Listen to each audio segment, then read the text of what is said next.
Oke, teman-teman, hari ini kita ada di chapter ke-6 ya. Dan di chapter ke-6 ini nanti kita akan belajar mengenai kata sifat atau adjektif eh, di soal structure TOEFL seperti itu. Oke, sebelumnya kita review dulu materi sebelum-sebelumnya sedikit ya, teman-teman, supaya nggak lupa.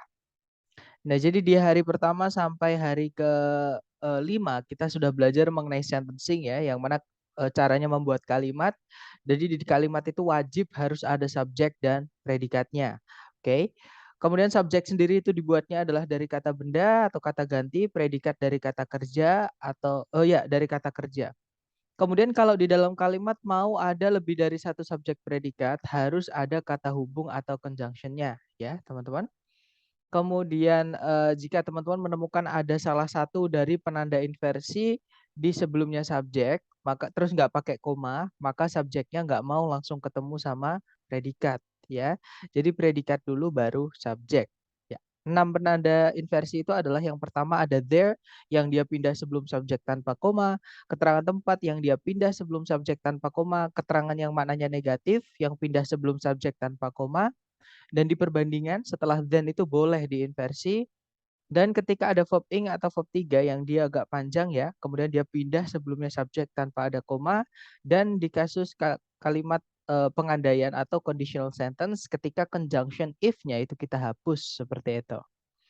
Dan jika teman-teman mencari subjek predikat menemukan ada penanda inversi, penanda double komparatif maksud saya ya, yaitu the more, maka carikan temennya, yaitu the more satunya. Seperti itu. Cara itu adalah bentuk kalimat, caranya kita bilang semakin apa, seperti itu.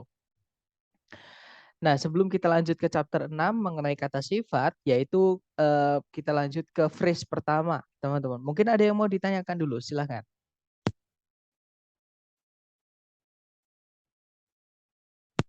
Nggak ada ya. Baik, kalau nggak ada kita lanjut ke materi hari ke-6, yaitu mengenai eh, kalau di modul sekali lagi saya tidak menggunakan modul ya. Modul soal-soal. Jadi saya tidak pakai modul ya, teman-teman. Untuk paket saya buatkan sendiri dari yang ada di Drive ya. Seperti itu. Nah, untuk Untuk foldernya ini masuk ke folder hari ke-6 seperti itu.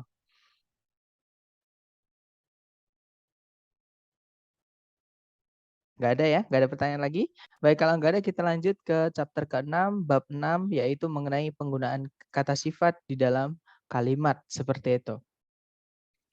Nah, nanti kalau teman-teman sudah cek secara sentencing ya, yaitu yang tadi awal kita bahas tadi, ya. Jadi cek dulu subjek predikat, apakah sudah ada, terus apakah ada conjunction, kemudian apakah ada subjek predikat lagi seperti itu, apakah ada penanda inversi, apakah ada the more, seperti itu. Nah, misalnya kalau sudah nggak ada, berarti itu masalahnya bukan di sentencing ya teman-teman. Atau bukan lagi di sentence, tapi masalahnya adalah di phrasing, jadi pecahan dari sentence. Oke, jadi phrasing sendiri itu adalah caranya kita membuat frase. Nah, frase sendiri artinya apa? Frase itu artinya adalah gabungan kata yang menempati satu posisi di dalam kalimat. Saya ulang lagi. Jadi frase itu yang gabungan kata, jadi lebih dari satu kata, tapi posisinya itu ada di satu posisi kalimat. Nah, misalnya saya punya kalimat seperti ini. I saw a man on that bench last night. Seperti itu. Nah, ini nanti kalau dipecah posisi kalimatnya, subjek, predikat, objek, keterangannya, ya teman-teman, itu nanti seperti ini jadinya.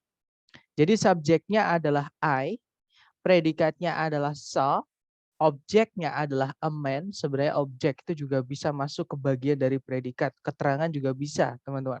Tapi lebih enak dianalisa ketika kita pecah SPOK ya.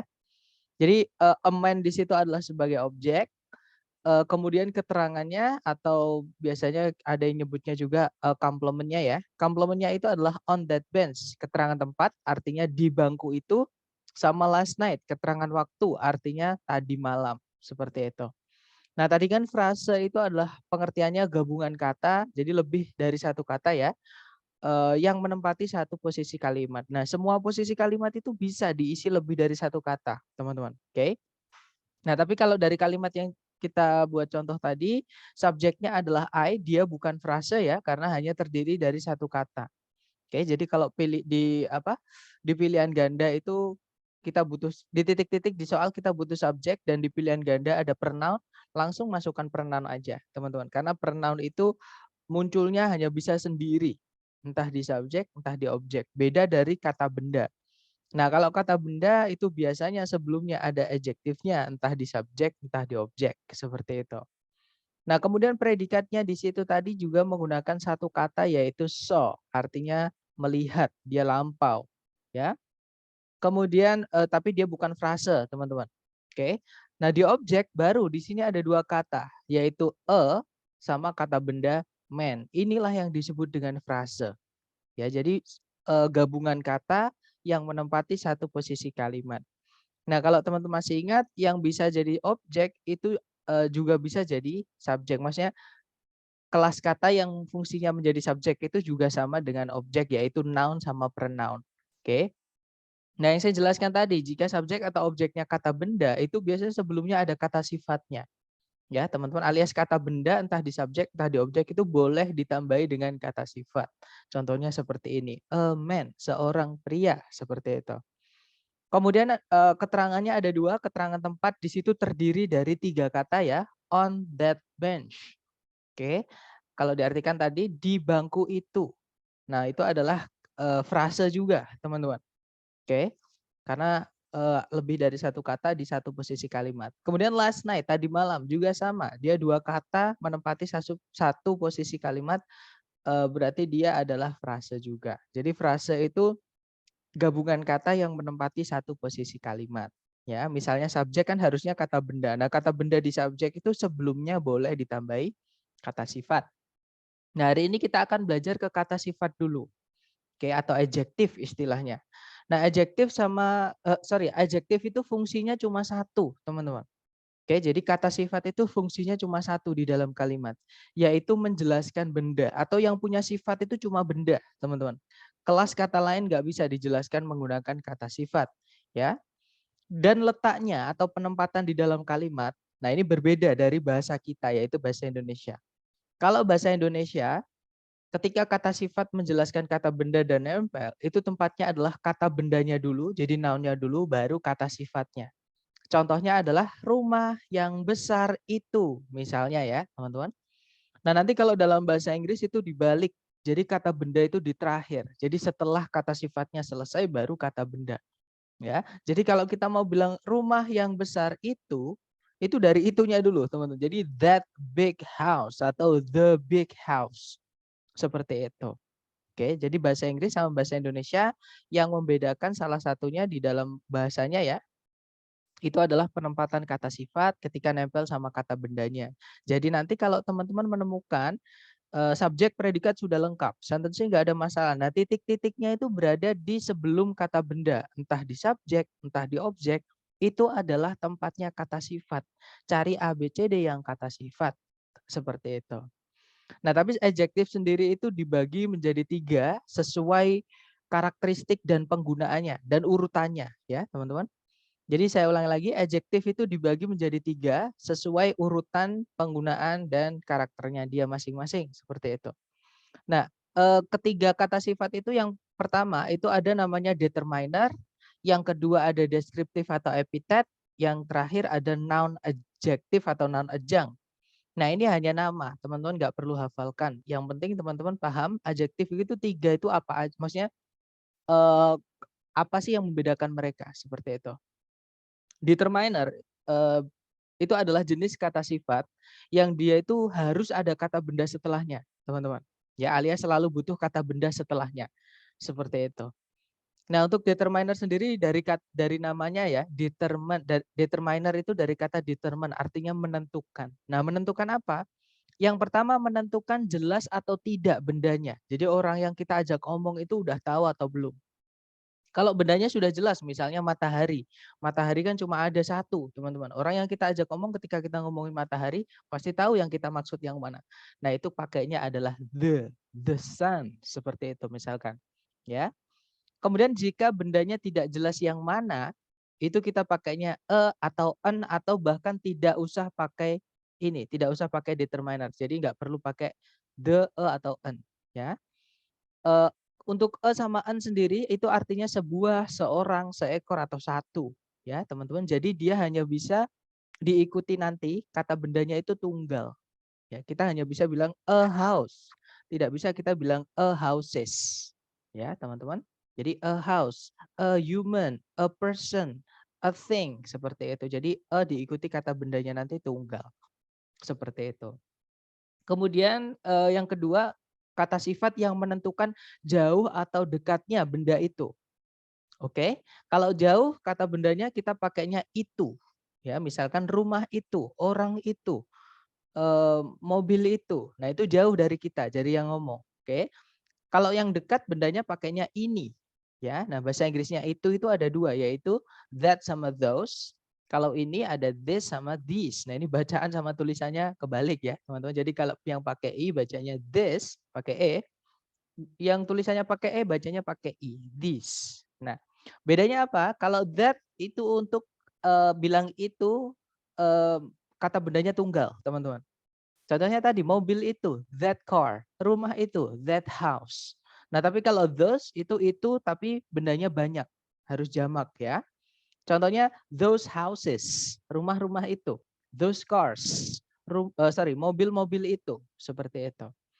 Nah, untuk dekat yang ini tadi ya, misalnya mobil ini berarti kan dekat mobilnya sama yang ngomong. Jadi this car, mobil ini. Kalau mobilnya banyak, mobil-mobil ini, misalnya kita di showroom nih. Nah, terus untuk bilangnya ya these cars, seperti itu. Oke. Kemudian yang berikutnya ada kepemilikan atau nyebutnya kalau dalam grammar itu possessive adjective, hanya nama ya. Jadi jelas tidaknya itu namanya artikel, teman-teman. Artikel adjective. Oke, mungkin ada yang kalau nggak ada saya mute ya. Oke, kita lanjut. Jadi menentukan jelas tidaknya itu namanya artikel hanya nama ya, teman-teman. Mungkin takutnya teman-teman ada yang bertanya, "Sir, bukannya jelas tidaknya itu namanya artikel ya?" Maksudnya the an itu namanya artikel, itu hanya nama kok, teman-teman. Oke. Itu artikel itu termasuk ke dalam adjektif yang determiner. Kemudian ada demonstratif adjektif, itu juga hanya nama. Oke, nggak usah terlalu dihafal. Oke. Kemudian punya siapa ini contohnya punyaku, ada my, punyamu atau punya kalian itu your, punya mereka itu ada their, punya kami atau punya kita itu our, punya mereka itu her, punyanya dia laki-laki his, punyanya dia selain manusia jumlahnya satu itu its. Misalkan kata benda itu juga bisa dikasih kepunyaan ya, misalkan punyanya dunia ini itu the worlds. Misalnya punyanya Darwin, Darwins dikasih tanda petik S. Itu untuk menunjukkan kepemilikan dari benda seperti itu. Nah, untuk determiner yang di dalam kotak oranye ini diingat-ingat ya, teman-teman. Kita hanya bisa milih salah satu saja. Maksud saya untuk menjelaskan satu benda, kita hanya bisa milih salah satu saja. Jadi kalau sudah ada the, jangan pakai this. Nggak bisa kita bilang the this book atau this the book, itu nggak bisa, teman-teman. Oke, atau my the book nggak bisa. Jadi kita hanya bisa milih salah satu saja dari determiner yang dikotakin oranye ini atau di dalam kotak coklat ini, ya. Nah, kemudian masih ada lagi determiner, yaitu numeral atau angka. Angka yang pertama ini menunjukkan urutan bendanya itu yang keberapa, ya, teman-teman. Contohnya ada yang pertama itu bahasa Inggrisnya adalah the first, yang kedua the second, yang ketiga the third, yang berikutnya itu juga urutan ya, next, walaupun bukan angka, teman-teman. Yang terakhir itu last, yang ke-11 11th, ada th-nya di belakang ya. Yang ke-21 itu 21st, yang ke-22 22nd dan seterusnya. Oke. Kemudian yang berikutnya ada numeral. Kalau yang tadi ngomongin urutan, sekarang ngomongin jumlah bendanya. Jadi ini nanti menentukan jumlahnya jamak atau tunggal, ya. Kalau kita pakai one, satu berarti ya bendanya jamak. Maksud saya bendanya tunggal. Satu itu tunggal ya, teman-teman. Jadi one book, one car, one house. Satu rumah, satu buku, satu orang, misalnya seperti itu. Jadi mirip kayak teman-teman. One di situ. Kalau two, three, dan seterusnya itu harus diikuti jamak. Ya, nah di sini ada catatan yang sering keluar untuk yang ditanyakan ya teman-teman. Numeral ini yang sering keluar jumlah ini adalah kata no. No itu adalah masuk ke dalam sini, teman-teman. Artinya no itu sama dengan zero, yaitu tak ada, tak satu pun, seperti itu. Jadi nol artinya. No itu nol. Oke. Kemudian yang terakhir caranya kita bilang yang lain itu ada 4, teman-teman. Ada other, ada another, ada the other, atau the other. Nah, mungkin teman-teman ada yang notice kenapa kok the other-nya 2. Nah, jadi gini teman-teman. Other itu harus diikuti kata benda jamak, ya. Jadi kata bendanya kalau kita pakai other harus jamak. Kalau another itu bendanya nanti harus tunggal, ada n-nya di situ. Oke. Kemudian kalau the other itu boleh tunggal, boleh jamak. Jadi boleh jamak, boleh tunggal. Seperti itu. Oke, teman-teman. Jadi ada sama kayak penggunaan an, kalau the itu lebih jelas. Oke, dan dia boleh untuk semua kata benda. The itu tidak harus diikuti jamak atau tunggal. Semua benda boleh setelahnya the. Oke, tapi kalau an tidak bisa semua kata benda. Jadi hanya kata benda yang bisa dihitung dan jumlahnya 1. Seperti itu. Nah, itu tadi adalah jenis-jenis kata sifat yang dia selalu membutuhkan kata benda setelahnya atau istilahnya adalah determiner, seperti itu. Sebelum kita lanjut ke jenis kata sifat yang kedua, yaitu deskriptif atau epitet, mungkin ada yang mau ditanyakan, silakan. Izin nanya, Sir. Boleh, silakan, Miss. Silakan. Sir, kalau misalnya yang numeral, itu yang few, misalnya kalimatnya itu few people. Nah, itu tuh masuknya di subjek atau noun ya, Sir? Di awal Gimana? kalimat misalnya. Sorry. Gimana, Miss? Misalnya ada kalimat yang diawali dengan few people. Oh Nah, ya? itu masuknya jadi subjek atau tetap noun jadi? Gini, subjek itu dibuatnya dari noun, Miss. Jadi gini, teman-teman. Noun itu hanyalah kelas kata, hanyalah kategori dari suatu. Misalnya nih, kita biasa tuh, saya juga sama waktu kecil misalnya nih, ketika dapat kata baru dalam bahasa Inggris, misalkan harimau itu adalah tiger. Kemudian misalkan kita tahu memasak itu bahasa Inggrisnya cook. Nah, semua yang kita bahasa Inggriskan kata per kata itu sebenarnya punya kategori kata atau kelas kata namanya, ya. Nah, kelas kata itu kenapa kok kita perlu ketahui? Karena nanti di dalam kalimat kita bisa menempatkannya sesuai fungsinya, ya. Kalau misalkan untuk analisa maksudnya untuk TOEFL ini, misalnya tadi kata benda, kalau pertanyaannya ada a few people, apakah dia kata benda ataukah dia subjek? Di dalam kalimat kalau dia tempatnya di depan berarti sebagai subjek, tapi kalau kita pecah kelas katanya, ada people itu kata benda. A few itu adalah penjumlahnya atau menunjukkan jumlah bendanya, berarti itu kata sifat yang masuk ke dalam numeral seperti itu. Jadi itulah yang disebut dengan frase. Gabungan kata yang menempati satu posisi kalimat. Kasusnya tadi menempati posisi subjek seperti itu. Dapat maksud Thank saya you, nggak, Sir. Mas? Oke, dapat ya Ya, berarti ya? dapat. Oke. Jadi ada kelas kata, ada posisi kalimat, teman-teman. Nah, kelas kata itu masing-masing punya fungsi masing-masing di dalam kalimat. Nah, kata sifat ini yang kita pelajari hari ini fungsinya hanya menjelaskan kata benda. Nah, kalau misalkan dia nempel, tempatnya umumnya dia adalah di sebelum kata bendanya. Jadi kata sifat dulu baru kata benda, seperti itu.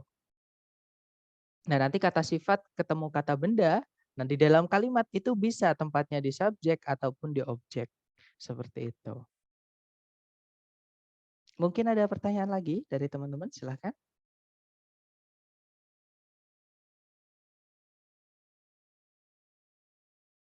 Nggak ada? Baik, kalau nggak ada lanjut ke jenis kata sifat kedua. Jadi setelah teman-teman masukkan determiner, setelahnya determiner ini masih boleh ditambahkan kata sifat lagi, yaitu dari deskriptif atau epitet.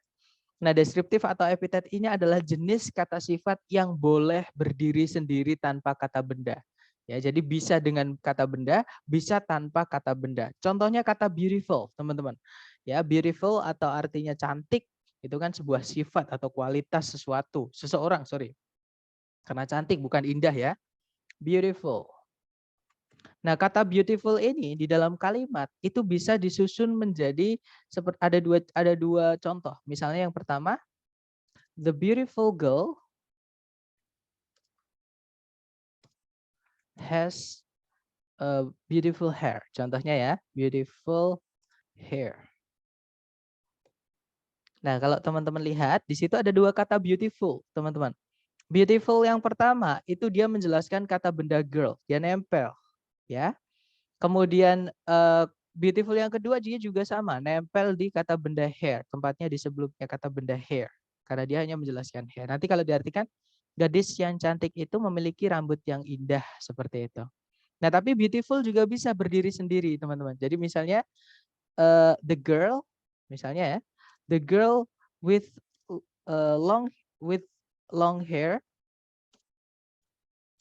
there misalnya atau right there misalnya is beautiful. Nah, di sini beautiful setelahnya nggak ada kata benda, teman-teman.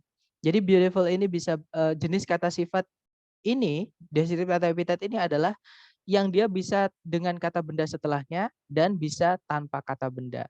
Nah, kalau yang determiner tadi selalu butuh kata benda, kita nggak bisa hanya bilang the. Misalnya ada teman tanya nih, what did you buy yesterday? Apa yang kamu beli kemarin? The. Pasti teman-teman bingung teman kita. The apa misalkan atau one satu atau sebuah kan bingung teman kita. Harus ada kata bendanya seperti itu. Jadi kalau jenis kata sifat kedua ini boleh tanpa kata benda ya teman-teman. Nah, apa aja yang termasuk ke dalam kata sifat yang deskriptif atau epitet ini? Nah, ini dibagi menjadi 8 kategori sesuai urutannya ya, teman-teman, dari yang paling umum sampai ke yang paling spesifik, yang paling khusus, yang paling jarang dipakai seperti itu.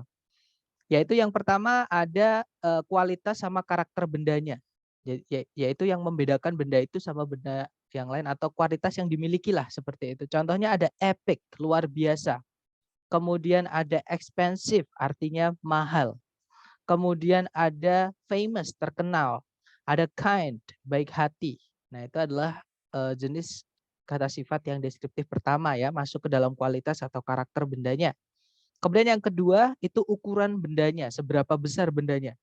Contohnya ada gigantic, itu sangat besar. Large, itu juga besar. Tiny, itu sangat kecil. Microscopic, itu mikroskopis. Dia masuk ke dalam kategori size, jadi ukuran. Jadi kualitas dulu, kemudian ukuran. Kalau kalau mereka ada dua-duanya ya maksudnya. Kemudian urutan yang ketiga yaitu umur atau temperatur atau suhu ya. Jadi umur sama temperatur sebenarnya beda teman-teman. Tapi dia boleh dibulak-balik. Jadi boleh umur dulu, boleh temperatur dulu. Makanya dimasukkan ke dalam satu nomor. Jadi age atau temperature itu masuk ke dalam nomor 3. Boleh temperature dulu baru age nggak apa-apa. Contohnya age atau umur di situ ada archaic sama ancient, artinya sama-sama kuno. Jadi untuk umur bendanya ya, untuk umur sebuah benda seperti itu. Kemudian ada suhu, misalnya ada hot, panas, cold, dingin, seperti itu. Kemudian yang keempat, nah ini yang sudah pernah kita pelajari teman-teman, yaitu participle. Jadi participle ini pengertiannya adalah kata sifat yang dibuat dari kata kerja. Ya, yaitu verb ing atau verb 3. Kalau verb ing ya aktif, artinya yang me. Kalau verb 3 pasif, artinya yang di. Contohnya misalnya interesting, itu menarik. Kalau interested, tertarik. Seperti itu. Misalnya lagi ada boring, itu membosankan. Bored, itu bacanya bored ya, teman-teman, kayak papan bacanya. Bored itu bosan, seperti itu. Confusing, membingungkan. Confused, bingung, seperti itu. Oke, jadi verb ing dan verb 3 yang dia menjadi kata sifat, seperti itu. Kemudian yang kelima itu ada bentuk atau shape ya. Contohnya ada oval, rectangular, square, cubic, tubular, seperti itu. Dan yang keenam ada warna atau color, ada maroon, violet, indigo, purple, silver. Dan seterusnya, misalnya ada yellow, blue, red, dan sebagainya ya. Kemudian yang ketujuh ada dari mana bendanya atau originnya bendanya ya, asal muasal bendanya dari mana, atau tempatnya di mana. Misal kalau nggak bisa dipindah-pindah berarti tempatnya kan selalu di situ. Contohnya ada Japanese, misalnya misalnya di frase Japanese food, makanan Jepang. Nah, itu kan Japanese food. Dari mana makanan itu, seperti itu aslinya. Kemudian ada English, dari Inggris, Canadian dari Kanada, American dari Amerika. Contohnya ya. Kalau dari Indonesia berarti ya Indonesian, seperti itu. Kemudian yang terakhir untuk kata sifat yang deskriptif ini masuk ke kategori material atau bahan dari benda kata bendanya. Jadi benda itu dibuat dari apa? Contohnya di situ ada wooden dari kayu, plastik dari plastik, metal dari logam, paper dari kertas, fiber dari serat. Oke. Nah, itu tadi adalah jenis kata sifat yang masuk ke kategori kedua. Jadi setelah determiner mau diikuti kata sifat lagi nggak apa-apa dari yang deskriptif ini ya teman-teman. Atau deskriptif ini juga bisa berdiri sendiri tadi, contohnya beautiful tadi. Sebelum ke adjektif yang terakhir yaitu noun adjunct atau non adjektif, mungkin ada yang mau ditanya dulu, silahkan.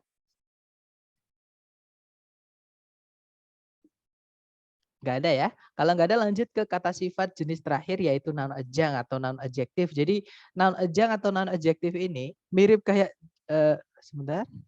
Yang kedua tanpa noun ya berarti. Tidak selalu. Boleh dengan noun, boleh tanpa noun. Contohnya beautiful girl.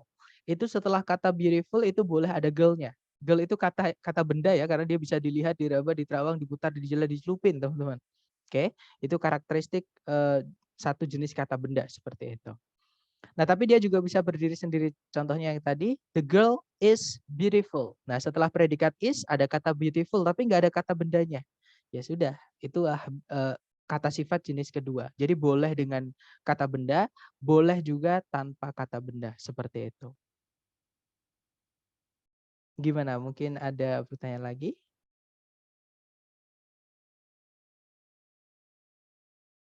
Nggak ada. Kalau nggak ada kita ke jenis kata sifat yang terakhir yaitu non adjektif atau non adjunct. Nah, sama kayak yang participle tadi, teman-teman. Participle itu adalah kelas kata lain ya. Jadi dari verb itu berubah kelas kata menjadi kata sifat. Penggunaannya berubah di dalam kalimat. Nah, kalau non adjunct ini dia wujudnya kata benda atau asalnya dia itu bentuknya kata benda, tapi di dalam kalimat tersebut dipakai sebagai kata sifat, teman-teman. Oke, atau bisa disimpulkan non adjunct itu adalah kata benda, tapi dia juga menjelaskan kata benda. Yang mana seharusnya yang menjelaskan kata benda kan kata sifat. Nah, itulah yang dinamakan dengan kata benda yang berubah kelas katanya menjadi kata sifat di dalam kalimat. Ya, teman-teman. Nah, untuk noun adjunct sendiri dibagi menjadi dua jenis. Ada yang dibuatnya dari kata benda murni, asli kalau kita cek di kamus sebenarnya dia adalah kata benda. Ada juga yang dibuatnya dari kata benda yang dibuat dari verb, yaitu verb ing, namanya gerund. Ya, teman-teman. Nah, untuk contohnya dulu, kata benda yang menjelaskan kata benda, ya, yaitu bookshelf, rak buku. Nah, misal saya bilang ke teman-teman nih, kemarin saya membeli sebuah rak. Nah, sorry, kemarin saya membeli sebuah rak buku. Nah, kalau saya bilang ke teman-teman nih, kemarin saya membeli sebuah rak buku, yang saya beli itu wujudnya rak atau buku, teman-teman? Rak. Raknya kan? That's right. Rak buku itu wujudnya rak. Nah, kata buku di dalam rak buku, walaupun buku itu kalau kita cek di kamus dia adalah kata benda ya, teman-teman. Nah, tapi di sini fungsinya di dalam ini dia menjelaskan kata benda rak. Inilah yang disebut dengan noun adjunct. Harusnya itu tempatnya kata sifat, tapi ditempati kata benda. Oke. Contoh lain ada pencil case, kotak pensil. Kalau kita pergi ke toko alat tulis, kita beli kotak pensil, pasti dibawakan sama yang jual itu kotaknya, tempatnya pensil, bukan pensilnya. Ya, teman-teman. Jadi kata pensil di dalam kotak pensil itu hanya penjelas kata kotak. Walaupun kalau kita cek pensil itu kata benda menjelaskan kata benda. Nah, inilah yang disebut dengan kata benda yang mencuri fungsi kata sifat atau istilahnya noun adjunct. Kemudian yang terakhir ada baby powder, bedak bayi. Kalau kita pergi ke toko beli bedak bayi, nggak mungkin sama bapaknya dikeluarin bayi, ya pasti dikeluarin bedak. Nah, kata bayi di dalam frase bedak bayi itu hanya sebagai penjelas saja, ya teman-teman, namanya noun adjunct tadi. Nah, ada juga noun adjunct itu yang dibuat dari gerund, teman-teman, atau verb ing yang fungsinya menjadi kata benda. Nah, contohnya adalah running shoes, sepatu lari. Nah, sepatu lari itu bukan sepatu yang berlari, bukan, teman-teman. Sepatu berlari sendiri bukan. Tapi running shoes itu sepatu untuk berlari. Sama kayak bookshelf, rak buku, itu kayak rak untuk buku. Pencil case itu kotak untuk pensil. Baby powder, bedak untuk bayi. Sama, running shoes itu sepatu untuk berlari. Oke. Bukan sepatu yang berlari, karena kalau yang nanti jadi kata sifat. Contohnya burning house, rumah yang terbakar, misalnya seperti itu, ya kan? Jadi bedanya participle sama gerund di situ, di maknanya ya, teman-teman. Kemudian ada washing machine, mesin cuci. Bukan mesin yang sedang mencuci, tapi mesin yang dipakai untuk mencuci. Kemudian ada dining table, meja makan. Bukan mejanya lagi makan, tapi mejanya dipakai untuk makan. Seperti itu.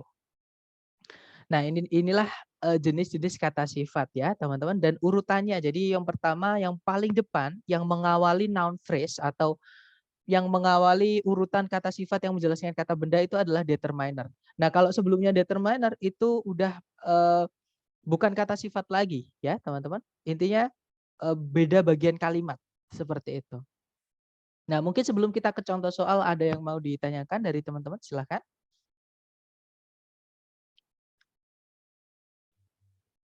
Nggak ada ya? Kalau nggak ada ke contoh soal kita, teman-teman. Nah, di sini contoh soalnya. Jadi caranya cari predikat dulu di soal. Sama. Jadi cara pertama itu sentencing dulu teman-teman lakukan. Baru nanti kalau sentencing nggak ada masalah, lari ke phrasing. Oke? Nah, pertanyaan saya ke teman-teman, apakah di dalam soal itu ada predikat? Kalau ada yang mana, teman-teman?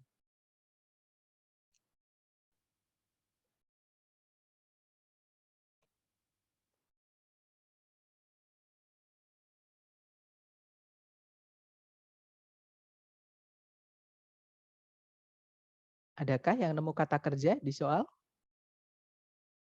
Arouse, Kak. Iya, that's right. Ada arouse, itu verb 2. Karena dia punya objek, teman-teman, yaitu Elizabeth Williams enthusiasm.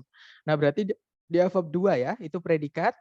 Nah, apakah sudah ada kata benda sebelumnya sebagai subjek? Kalau ada yang mana, teman-teman?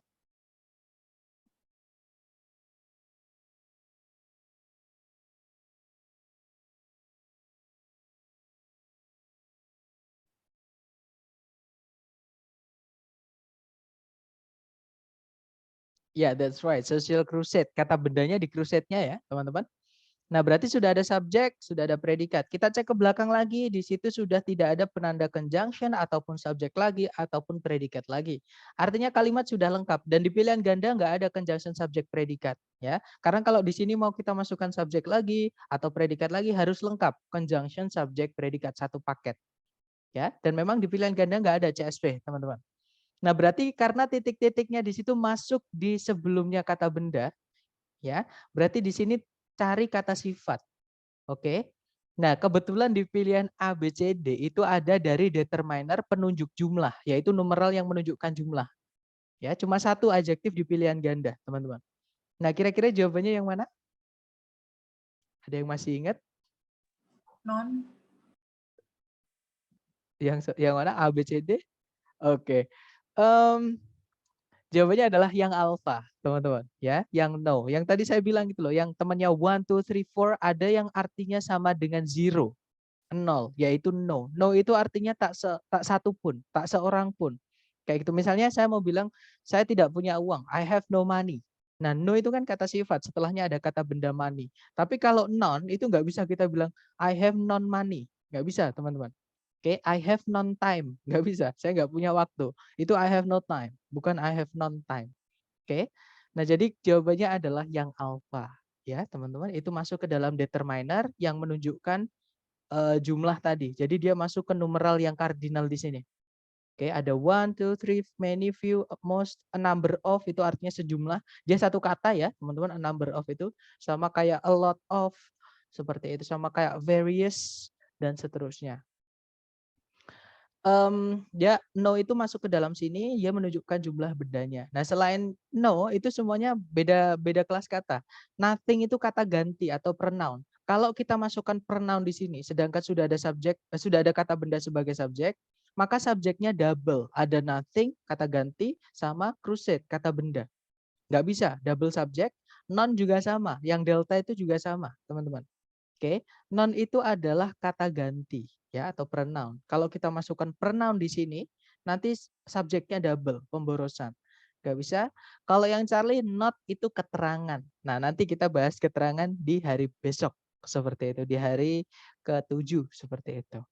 Oke, jawabannya alpha. Nanti kalau dibaca, no social crusade aroused Elizabeth Williams' enthusiasm more than the expansion of educational facilities for immigrants to the United States.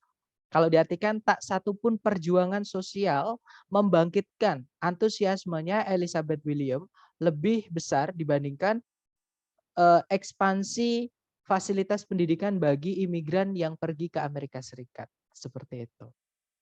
Nah, untuk contoh soal kedua, caranya sama, cari predikat dulu di soal. Apakah teman-teman menemukan ada predikat di soal?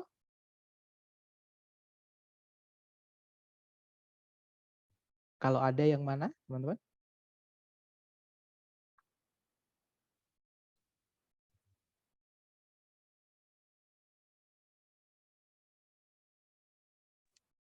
Achieve. Oke, ada can achieve ya, auxiliary verb, teman-teman. Nah, sudah ada predikat. Nah, di situ greyhound kata benda tapi bukan subjek. Kenapa? Karena subjek dan predikat tidak boleh dipisah satu koma. Dua-duanya sama-sama penting, teman-teman. Nah, koma itu untuk menambahkan informasi, jadi informasi tambahan. Sedangkan subjek predikat itu informasi inti di dalam kalimat yang nggak boleh dipisah satu koma. Kalau dua koma malah boleh. Nanti informasi yang ada di dalam dua koma itu boleh kita hapus. Itu namanya apositif atau informasi tambahan saja. Ya. Nah, berarti dari keterangan saya barusan, jawabannya yang mana berarti, teman-teman? Sorry. Nah, jawabannya yang mana? Dari saya. Jadi subjek sama predikat nggak boleh dipisah satu koma, bolehnya dipisah dengan dua koma. Delta. Ya, that's right. Jawabannya adalah yang delta, ya, teman-teman. Jadi the fastest dog, or sebenarnya koma di situ maksudnya or ya. Jadi or the greyhound can achieve speeds up to 36 miles per hour.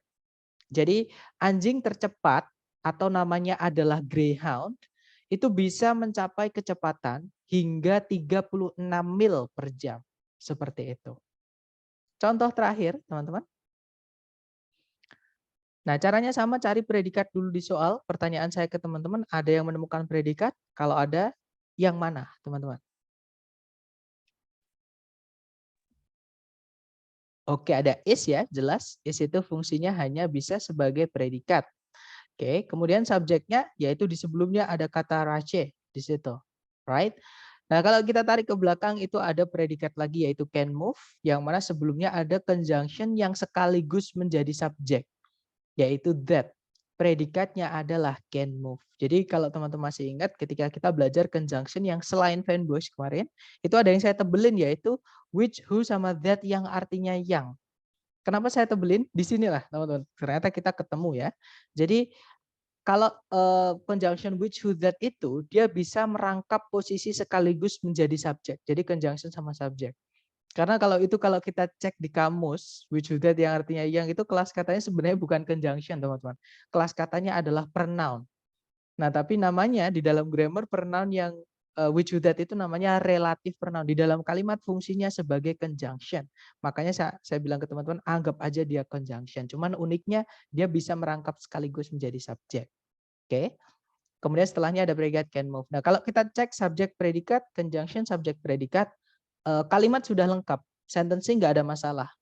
Nah, berarti di titik-titik di situ sebelum kata benda di subjek, kalau mau kita tambah kata, ya teman-teman, itu hanya bisa diisi kata sifat saja. Atau kalau mau diikuti subjek predikat, harus ada conjunction lagi. Ya, cek A, B, C, D. Kira-kira jawabannya yang mana, teman-teman? Ya, that's right. Jawabannya adalah yang alpha, ya. Dia kata sifat saja. Kalau yang bravo, salahnya kenapa, teman-teman? Double subject, double predikat. That's right, double subject, double predikat. Nggak ada conjunction lagi. Bravo nggak bisa. Kalau yang Charlie itu ada conjunction lagi, tapi nggak ada subjek predikat lagi. Nanti ada dua conjunction, dua subjek, dua predikat. Kita butuh satu subjek predikat lagi. Charlie nggak bisa. Delta juga sama kayak yang Bravo, ada predikat lagi yaitu S. Yang mana kita nggak butuh predikat, kita kalau mau dimasukkan predikat harus ada conjunction dulu sebelumnya ya. Berarti fix jawabannya yang alpha. A race is a wheel or bar that can move in only one direction. Kalau diartikan sebuah kunci shock atau kunci pas merupakan sejenis roda putar atau batang putar yang bisa berputar hanya dalam satu arah. Kalau diartikan seperti itu. Nah, dari ketiga contoh tadi, mungkin ada yang mau ditanyakan dulu dari teman-teman, silahkan.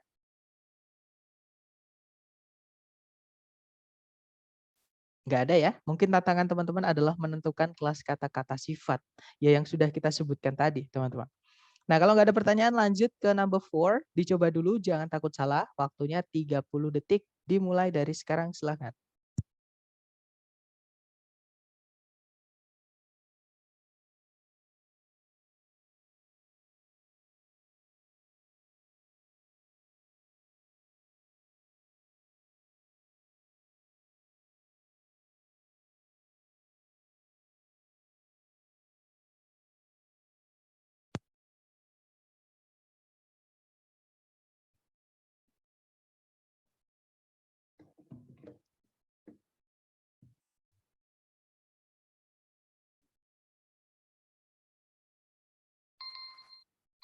Oke, 30 detik sudah habis, teman-teman. Silahkan jawabannya dikirim di chat ya. Oke, ada 6 jawaban. Kita cek satu-satu. Ada alfa, alfa, dan saya lihat semuanya ternyata menjawab alfa. Kita cek bersama, teman-teman. Cari predikat dulu di soal. Kalau ditarik dari depan ke belakang, di situ ada is also known, ya. Kemudian subjeknya adalah state, itu kata benda artinya negara bagian. Kemudian ada conjunction because, ada subjek Yoming women, predikatnya adalah were the first, ada were ya, kata benda, kata kerjanya di were-nya, sorry. Oke, berarti kalimat sudah lengkap, subjek, predikat, conjunction, subjek, predikat. Kalau dimasukkan di sini predikat lagi atau subjek lagi harus ada conjunction. Nah, tapi pilihan A, B, C, D nggak ada yang conjunction, subjek, predikat. Ya, teman-teman, berarti ini tempatnya kata sifat untuk menjelaskan kata benda state. Oke, berarti jawabannya adalah yang alpha. Oke, good job. Jadi nanti the state of Yoming is also known as the equality state because Yoming women were the first in the nation to vote. Kalau diartikan, negara bagian Yoming juga dikenal sebagai negara kesetaraan. Karena wanita-wanita Yoming merupakan yang pertama kali di bangsa tersebut, maksudnya Amerika Serikat ya, untuk mengikuti pemilu. Seperti itu. Oke, lanjut ke number 5. Dicoba lagi, 30 detik dimulai dari sekarang, silahkan.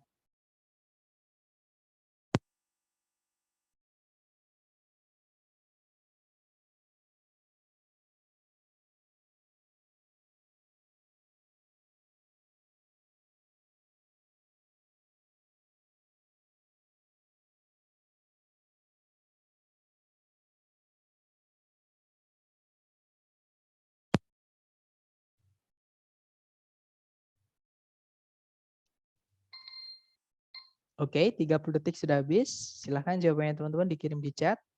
Oke, ada jawaban delta ya. Kita cek bersama semuanya menjawab delta. Seperti biasa cari subjek predikat di soal. Kalau ditarik dari depan ke belakang, di situ ada verb 2 yaitu began. Subjeknya adalah adult education, kata bendanya di education-nya. Sebelumnya subjek ada conjunction although. Oke. Kemudian kalau ditarik ke belakang lagi, setelah titik-titik itu sudah ada predikat yaitu has taken. Kemudian subjeknya adalah chief growth. Nah, berarti sudah lengkap subjek, conjunction subjek predikat, koma subjek predikat. Berarti di titik-titik di situ adalah tempatnya kata sifat yang menjelaskan kata benda growth. Oke, cek ABCD yang dia adalah kata sifat saja. Yang alpha, itu kata sifat ya, menunjukkan kepemilikan, teman-teman. Kita tahan dulu yang alpha. Kalau yang bravo ada conjunction lagi, ada subjek lagi, nggak ada predikatnya, bravo nggak bisa. Yang cari ada conjunction lagi, kita nggak butuh conjunction lagi karena di soal sudah, sekarang di soal subjek predikatnya cuma 2 dan sudah ada satu conjunction. Berarti Charlie nggak bisa. Yang delta ada subjek lagi, ada predikat lagi, nggak ada conjunction, delta nggak bisa. Fix jawabannya yang alpha, teman-teman.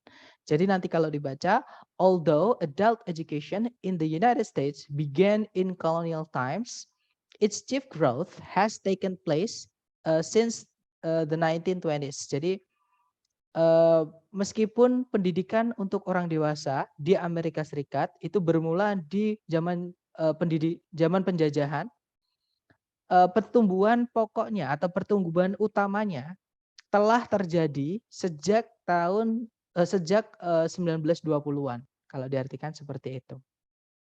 Oke, jawabannya Alfa, nggak apa-apa, kita lanjut lagi nomor 6. Dicoba dulu ya, teman-teman. 30 detik dimulai dari sekarang, silahkan.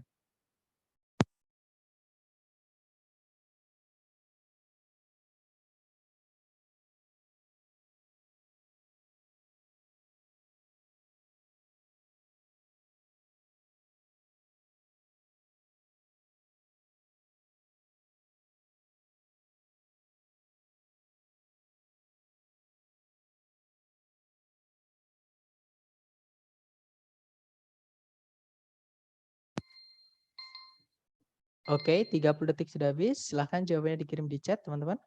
Oke, ada jawaban delta dan saya lihat semua menjawab delta. Kita cek bersama ya. Cari predikat kalau ditarik dari depan ke belakang ada has been, itu adalah auxiliary verb. Kemudian subjeknya adalah chief material. Nah, di setelah koma itu ada conjunction but, subjeknya adalah metal and stone, predikatnya adalah have also been used. Oke, nah berarti sudah lengkap subjek predikat, conjunction subjek predikat. Titik-titik di situ sebelumnya kata benda di subjek. Berarti itu kita butuh kata sifat ya. Yang alpha ada subjek predikat lagi nggak ada conjunction, alpha nggak bisa. Bravo ada conjunction lagi nggak ada subjek predikat lagi nggak bisa. Charlie ada predikat lagi nggak ada conjunction, Charlie nggak bisa. Jawabannya adalah yang delta ya. Jadi historically the chief material for making furniture has been wood, but metal and stone have also been used. Jadi dalam sejarah bahan pokok pembuatan furnitur atau perabotan ya itu adalah kayu. Namun logam dan batuan itu juga pernah digunakan seperti itu. Oke, nice. Jawabannya delta. Lanjut lagi number 7. Dicoba dulu 30 detik dimulai dari sekarang. Silahkan teman-teman.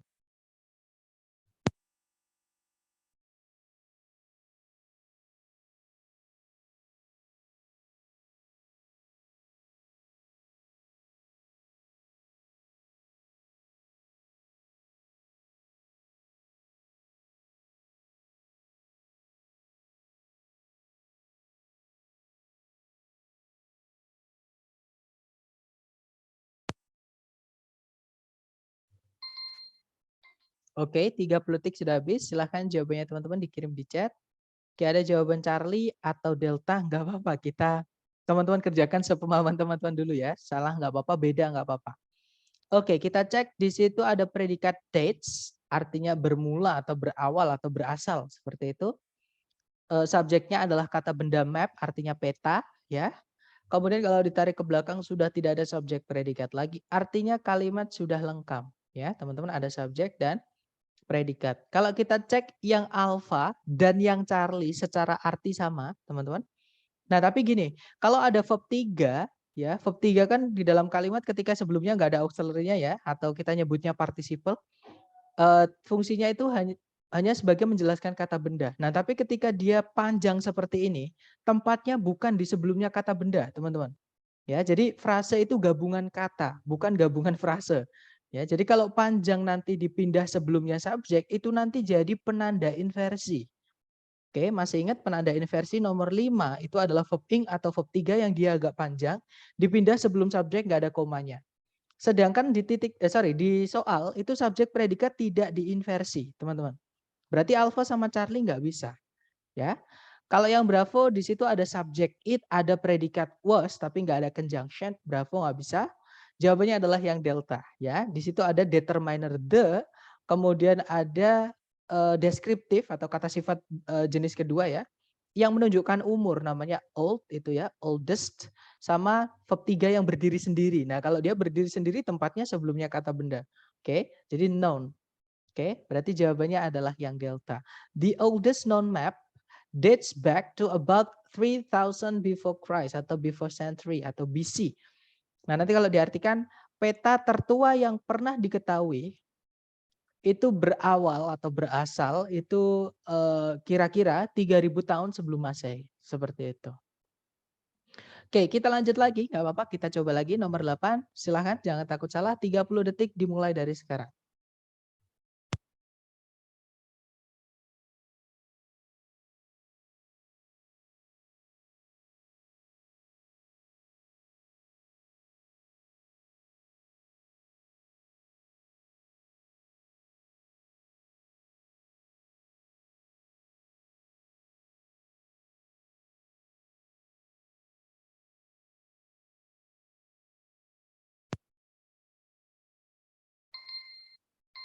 Oke, 30 detik sudah habis. Silahkan jawabannya teman-teman dikirim dulu di chat ya. Salah nggak apa-apa.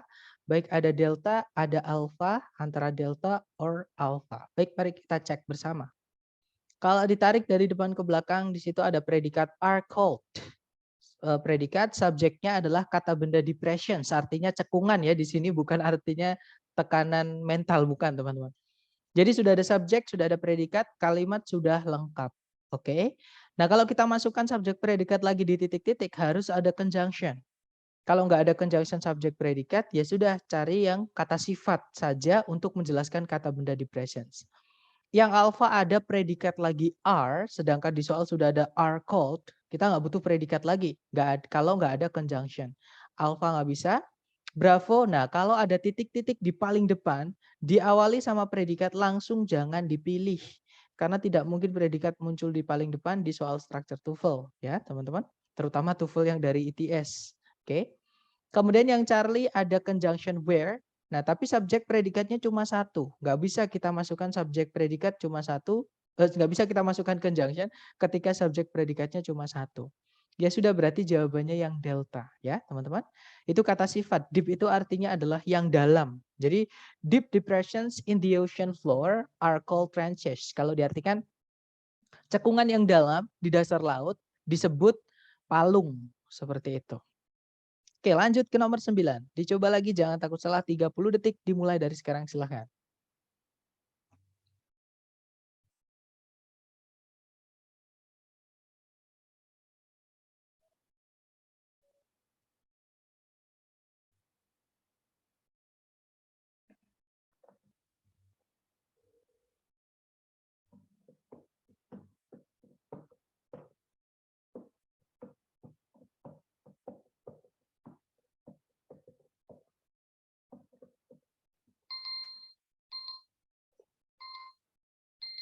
Oke, sorry, 30 detik sudah habis, teman-teman. Silahkan jawabannya dikirim di chat ya.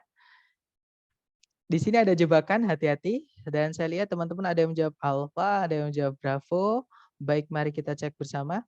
Seperti biasa cari predikat, kalau ditarik dari depan ke belakang, di situ ada rejected, itu verb 2 ya, karena dia punya objek, teman-teman.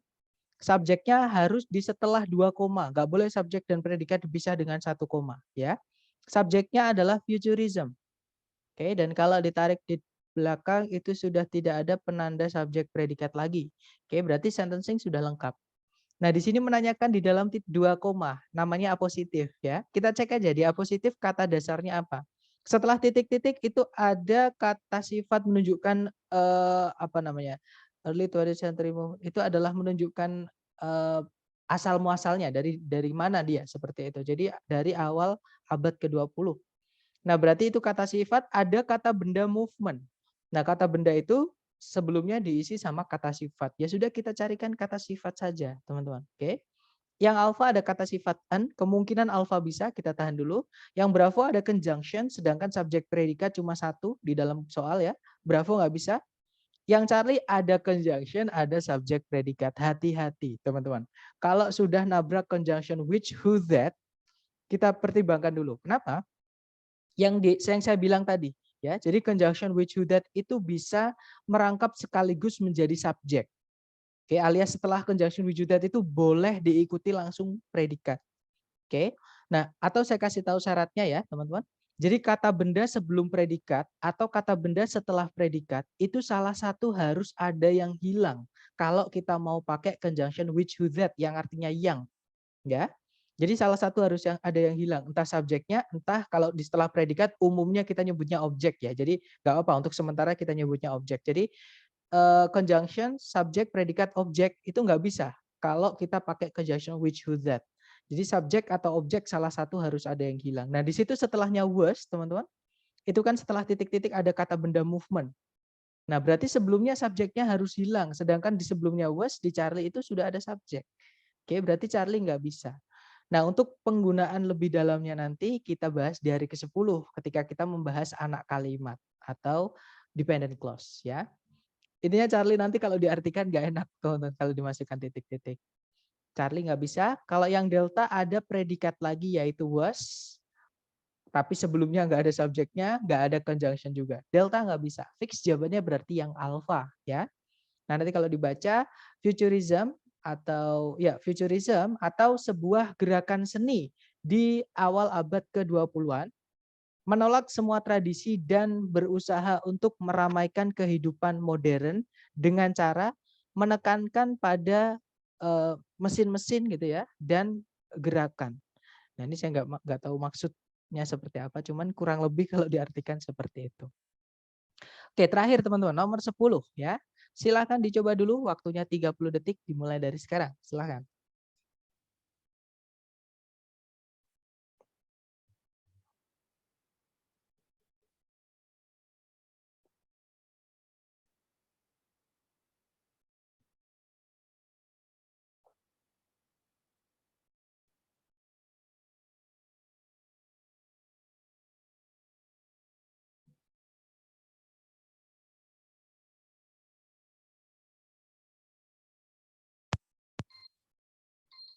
Oke, 30 detik sudah habis. Silahkan jawabannya dikirim di chat, teman-teman. Baik, ada jawaban bravo, bravo, dan saya lihat teman-teman menjawab bravo semua. Kita cek bersama ya. Cari predikat dulu, di situ ada magnified, artinya memperbesar atau mengezoom gitu ya. Subjeknya adalah telescopes. Nah, sudah ada subjek predikat, kalau ditarik ke belakang sudah tidak ada penanda subjek predikat lagi. Nah, artinya sentencing sudah lengkap, titik-titik di situ masuk ke dalam ranahnya subjek atau kata benda ya. Jadi sebelum kata benda itu tempatnya kata sifat, adjektif. Nah, sudah carikan ABCD yang adjektif. Yang alpha ada conjunction that, sedangkan subjek predikat cuma satu, alpha nggak bisa.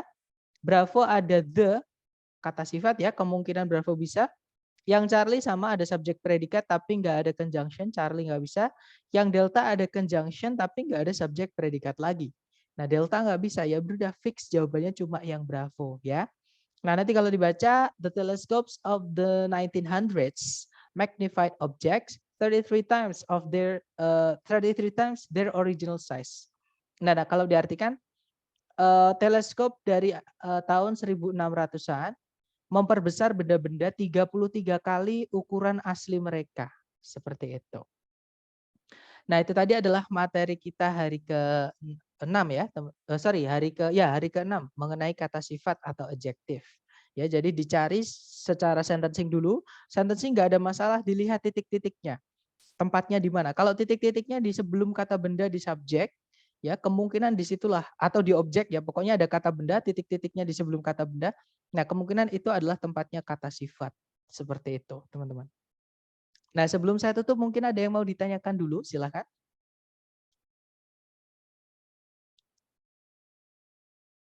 Nggak ada ya. Nah, nanti kalau ada waktu, teman-teman silahkan hajar latihannya. Nanti kalau ada apa-apa, Kak, baik. kalau listening itu kapan ya pertemuannya?